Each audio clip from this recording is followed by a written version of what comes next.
Hey, what's up, guys, and welcome to episode 14 of Talk4, the quickfire podcast where we ask four great questions to unique and interesting people. Behind the mic today is your host, Skupien, that's me, and our special guest, John Callen, who's going to be answering our questions today. John, please say hi, introduce yourself, and give us a quick rundown of who you are and what you do before I shoot some questions. Well, let me begin with a welcome, which is done in Te Reo, the language of the indigenous people of New Zealand, where I live. And that will be haere mai, haere mai, haere mai. Tēnā koutou, tēnā koutou, tēnā koutou katoa. My name is John Callen. I was born in London in November 46, so I'm 75. I first started acting, I suppose, at the age of 5 at primary school in Bologna. And then at secondary school at Blackheath, I started a drama club there. My parents were taking me to the theatre in the city. They were very poor people initially, but through their sheer hard work, they managed to elevate the level of education from what they'd had to sending us to some reasonable schools. At 16, I left England with 4 of my 5 siblings and my parents, and we came to New Zealand. My father had always loved it. When I got here, I knew very few people, so joined some amateur dramatic outfits to get to meet people. As a result of doing that, I was offered some voice work on commercials about 50 years ago. That was the first professional work I did. And a year later, I was in a play in which, believe it or not, I played God in the first half and Jesus. I can see why. The beard is glorious, it has to be said. Well, I haven't always had this, but it comes and goes depending on what I'm doing. So, anyway, the local professional theatre director came to see it, offered me a job, and ever since then it's been pretty much non-stop. Fantastic stuff. And that's absolutely brilliant. I was going to say as well, I actually rewatched The Hobbit with family a few days ago, and it's so cool to have one of the actors that you've just seen on TV, here and on the podcast. I know you're a busy guy, so thank you for making the time, and I can't wait to ask you a few questions. Well, look, I'm very happy to answer those questions. I didn't have all this hair and these whiskers when we did that. As soon as we arrived, everybody had everything shaved off, and they gave us false hair, false whiskers, all of which came, so we were told, from the belly of a yak. Oh my God. Well, I mean, I'm keen to hear a little bit more about this. So for question number 1, which I want to roll into straight away, I wanted to ask about your acting career. How did you get into the acting space in the first place? What was your motivation for it? And how did your acting journey progress to where you are now and roles like The Hobbit? Okay, the first thing I should say is that when we talk about a career in acting, it's more, it's not a structured thing necessarily where you start off playing fourth spear carrier and then you get a couple of lines in a bit of Shakespeare and then you work your way up to lead roles. I've worked with people who haven't been to drama school, who've walked in off the street, and I thought, my goodness, you're getting a good role right now. So for me, the word career is just that I have careered from one gig to another, if you understand what I mean. Well, it did start with those amateur dramatic shows that I was in, some of which were wonderful to be in. And it got to the point where with a friend and another friend who was a teacher, they were both teachers, one an art teacher and the other a Maori guy by the name of Don Selwyn. And we were doing children's plays and earning nothing. And we decided that we enjoyed doing the work so much we would pursue professional work. And all 3 of us did that. I was lucky in that somebody working in that children's theatre offered me the first professional gig I had, a voice job, and then through working again with the amateur company who employed a professional actor and director to do Murder in the Cathedral, I met a man who said, John, you should go audition to do radio drama, a lot of which there was in those days. So I did that, and I started getting work. I had been living as a journalist until then, first a reporter and then a sub-editor, so I got terribly fussy about grammar and English and those kinds of things. I've eased up since then, I have to say. And so that's really where it kicked off. How it progressed from there was that I was offered a job in the professional theatre in Wellington called Downstage Theatre.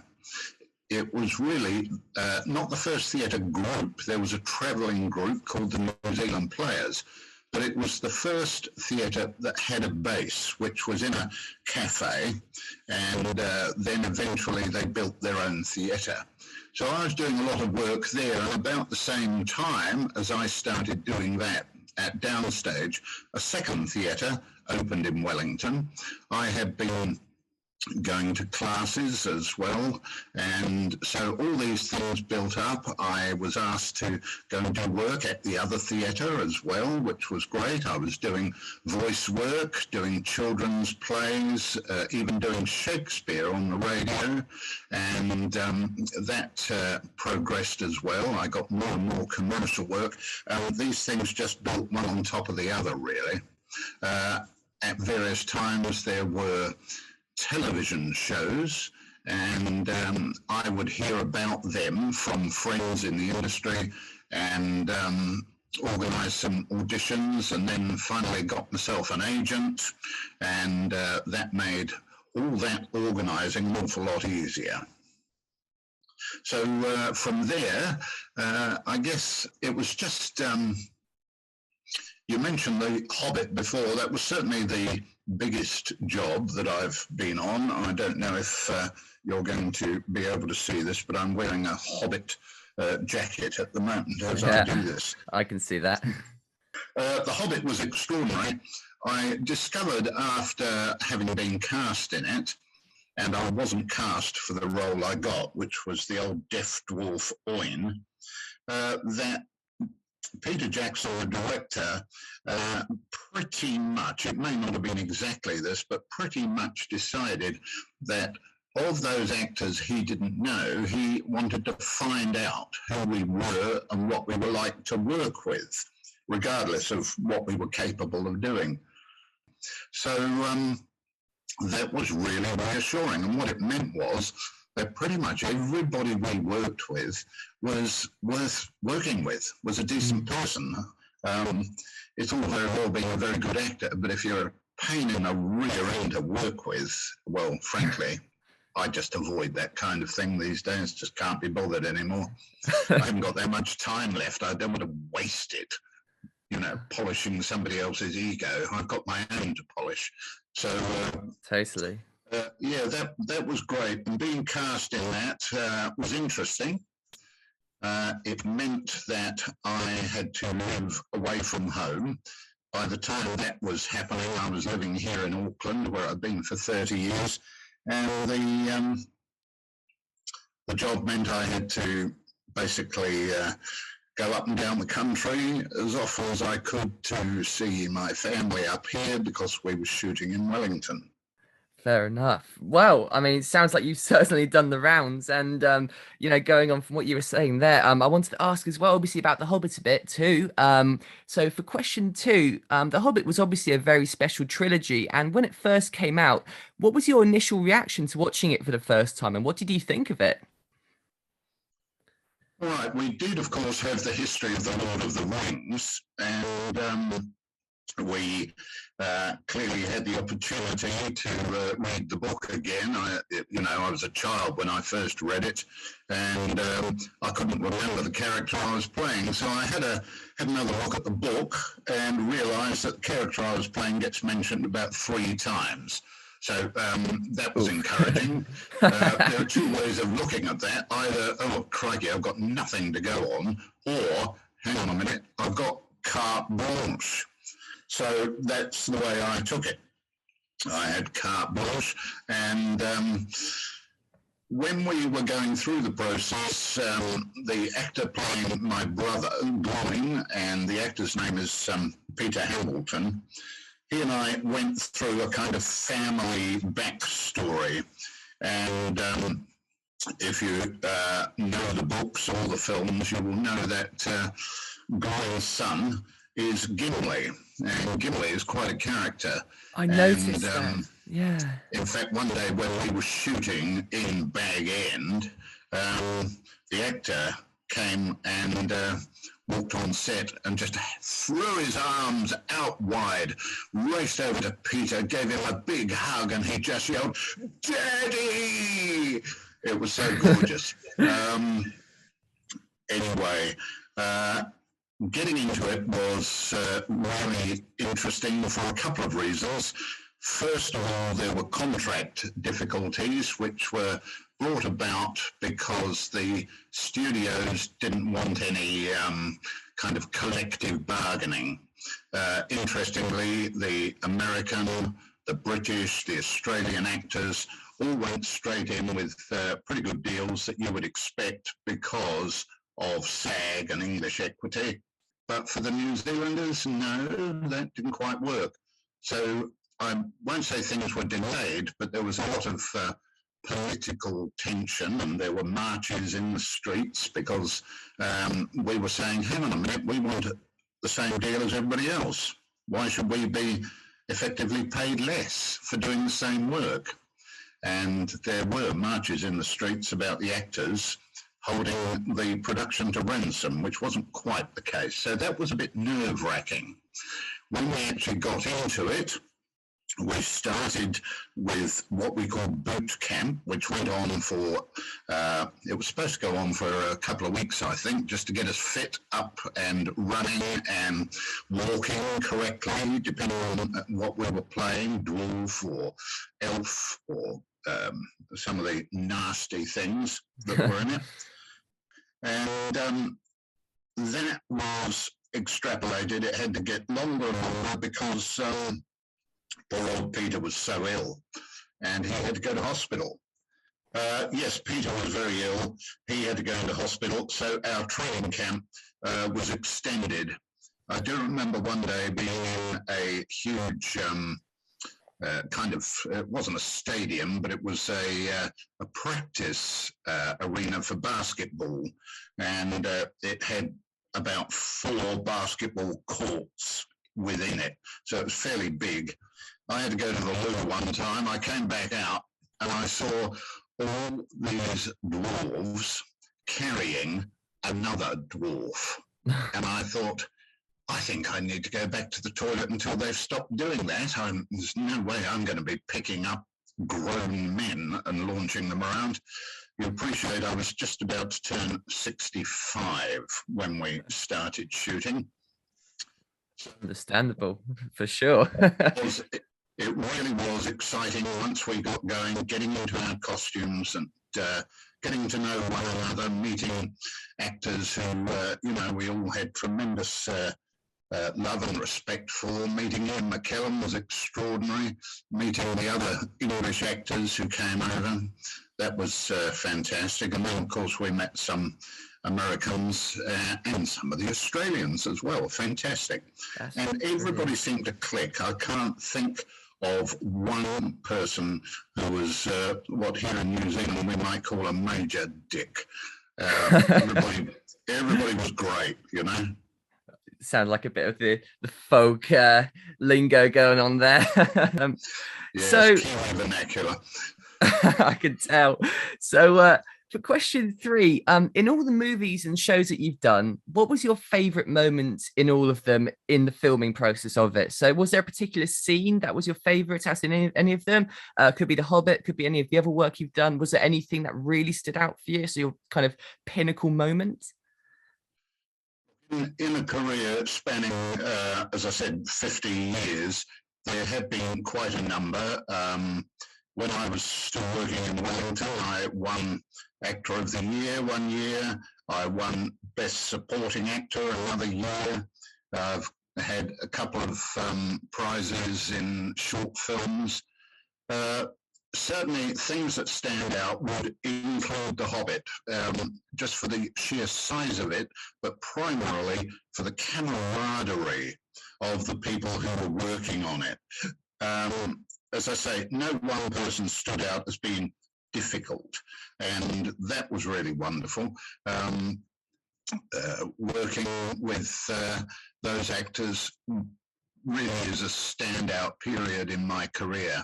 If I had to choose one thing that I could have kept on doing and doing and doing, it would be playing Macbeth in a production which again was quite some years ago. I think it's probably almost 30 years ago when I did it. I think I was about 46. I'm 75 now, so there you go. And the director, another English-born New Zealander, Michael Hurst, I would say New Zealand is preeminent in his knowledge, understanding of Shakespeare. And he didn't let me get away with much, but he really knew what he was doing. And so that show went on for a few weeks and extended and extended. You understand, in a country this size, doing plays for very long runs is something that doesn't happen, really. They might go for a month. We went for month after month after month, and people kept coming back.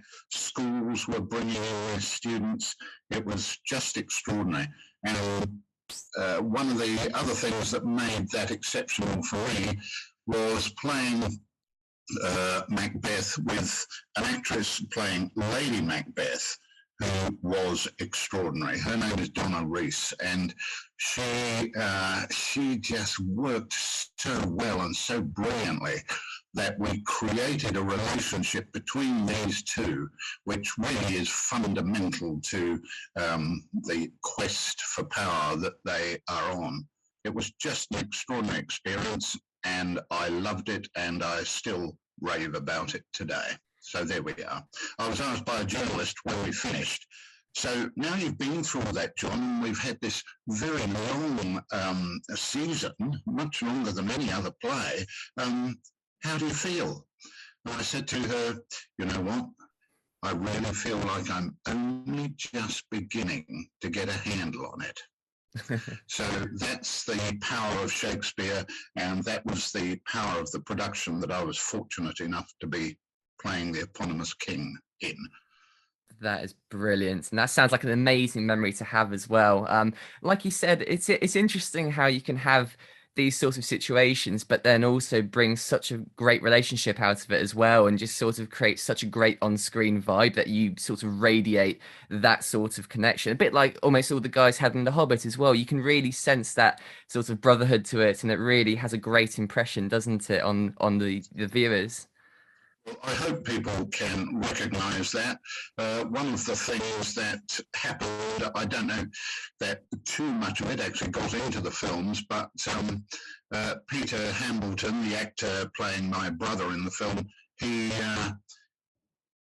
would constantly be just leaning over to me because I couldn't quite hear what was being said, you know, and that kind of thing. And there were times, and I've seen it on the screen, where something's going on in the foreground, and poor old Ollie was just up the back there, doesn't quite, oh goodness, somebody's come in, who is that, what are they saying, you know, and he's got this disconnect going on all the time. But there was an incident in that film which was, again, one of the high points of the shooting for me, which was going down the river in the barrels. Now, in terms of what appears in the film, an awful lot of what we shot, of course, wasn't in it because, well, you can't put it all in. The film was long enough as it was. In fact, I did hear that Peter wanted to extend even, every single one of the films, all three of them. Wow. But yes, going down there, I think for the audience, concentrating on who was doing all the fighting. Orlando Bloom, for instance, came and rescued us as we were attacked by orcs. So going down the river, we were actually in a river to begin with, at the top of the South Island of New Zealand, outside a town called Nelson. And beautiful place to be, going down the river, and we were told, don't get in the fast current because that'll sweep you around the corner there, and there are some dangerous rapids just round the corner, okay? And they then told us they'd put these cables under the water to prevent us going down there. That's ominous. So, yeah, by me down, I did get into the fast current. I hit the cables, and I thought, oh, goodness, I'm going under. They didn't stop me. So I'm going under, thinking, oh, well, that's it. Goodbye. It's been fun. I've enjoyed my life. When I came up, which I did do, obviously, I thought, oh, I'm okay.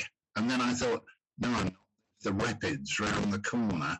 So as it happened, they had safety boats there and rescue people, which was rather nice. So they came and rescued me and towed me back. I don't think they could lift me into the boat because we all had to wear fat suits, which were made of foam rubber. And once they filled up, it was like having a giant bath sponge surrounding one. So cold we had to wear wetsuits. Oh God, that's hilarious. So that was a high point for me. As it turned out, the weather got so bad, the water started rising. We had to clear out, and they actually built in a disused car manufacturing factory a fake river. And it was in a big oval shape with an island in the middle, a couple of huge truck engines pumping the water, and they could make it go up and down, or they could keep it quite kind of smooth, you know. But yes, my stuntman got a little bit cheesed off because he was the only stunty out of the entire Hobbit dwarf contingent who didn't get to go in the barrel. I just wasn't going to let him. I was just having such fun. Sure sounds it. Can't really blame you for that there. I mean, if I was doing that, I wouldn't let anyone in there. That's my barrel. Yes, get away. In fact, somebody took a picture of me, which shows a woman fixing my hair, soaking wet hair, another woman pressing my beard back on because it was coming unstuck, and there was a third woman attending to something around my knees. It was not a comfortable position to be in, really. The inside of the barrel, which was weighted at the bottom to keep it upright, and the barrels themselves were quite solid, but they had an inner tube, or two of them, I think, inside. So we had to crouch down so that we looked smaller than our natural height, and just with our fingers over the top of the edge of the thing, you know what I mean? Anyway, you actually had to climb into it, get your feet right down the bottom, and then move into a position where you might be if you took a snap of somebody just about to sit on a toilet. Wow. And there we were in that position for an awfully long time, going round and round, up and down the river, getting dragged in and out, you know. So you can imagine what it was like when you needed to have a pee. Sure. Brilliant. So, John, for my fourth and final question, new actors who are looking to go down a similar career path to yourself, do you have any key bits of advice from experience to take note of, or are there any mistakes that should be avoided? The biggest mistake is to not pursue your dream. So my main bit of advice really would be, don't worry about it. Don't spend too much time agonizing over it. get on with it. If you're in a position where you can audition for and get into one of those good English or American drama schools, then do so. You don't have to accept everything they teach you, but what you can do is carry with you the knowledge that you get, so that when you're in any one position, do I want to use kind of method acting in this area, or do I just want to go with what I learned in the Commedia dell'arte classes or Le Bain or whatever it might be, you know? So have all those tools at your disposal. And if you really, really care about being an actor, that's wonderful. I do remember seeing an interview with Richard Bryars, the actor, who I think is long since passed away. But he said, when young people come to me and say they want to be actors, I say, well, I'm sorry, that's not good enough. You can't just want to be an actor. You have to be an actor. You need to be an actor. So that is something you need to pursue. And one of the measures of that is, what are you doing about it? If you are writing plays for yourself and trying to get them on with friends, I'm not a particularly good producer. I'm not fully au fait with how to find funding for things and that kind of carry on, but work with your friends.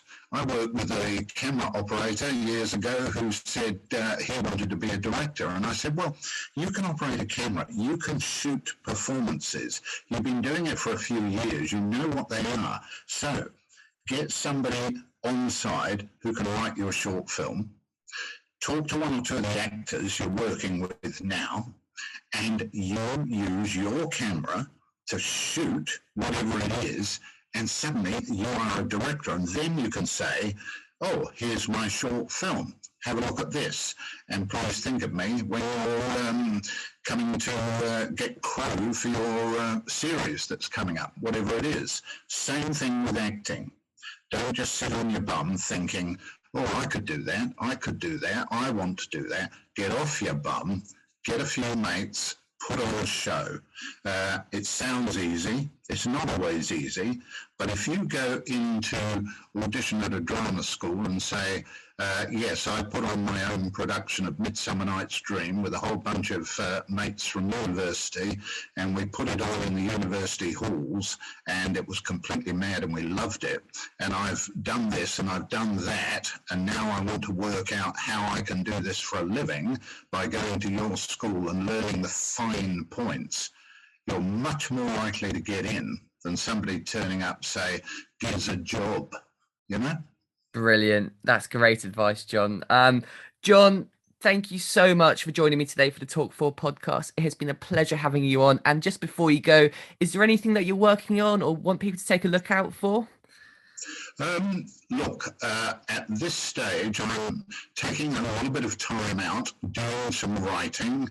What I'm doing as well as that is taking students from a private drama school of which I'm on the board, and taking them to recording studios to teach them how to do things like voiceovers, documentary narrations, ADR, those kind of things in a practical situation with the mic there, with the footage there, with the engineer there. So I am doing that. I'm doing a bit of writing. When I have spare time from that, I go and record audio books for blind people here in New Zealand. That's not really a paid gig as such. So there are still things happening. And one of the things I really, really love is when former students ring me up and say, John, can you come and voice this for me? Or John, can you come and be in our show? And I find that now I am working for the people I have trained. How brilliant is that? And just a final little bit of self-promotion. I did, not long ago, win the New Zealand Actors Equity Lifetime Achievement Award 2021. And because of COVID, that whole thing was delayed in terms of presentation until earlier this year. But it was really wonderful to have Ian McKellen sending me a personal message with memories of sitting, talking in the tent while we were doing The Hobbit about Shakespeare. So there are fabulous, fabulous memories, and maybe I should write a book. Maybe I'll do that. All right, so keep your eyes open, and in 12 months' time, there might be something you can pick up off a shelf or whatever, who knows? Fantastic, I John. could drop dead tomorrow, you never know. John, I really hope to see a book of yours in the shelves. And I tell you what, if I do see one, I'll be picking it up. And you know what? Thank you so much for joining me for today. It's been an absolute pleasure, and it's wonderful that you're doing this and bringing people who aren't quite so well known out to your listeners, so that they know that you don't have to be a star to be a good actor. That's brilliant advice.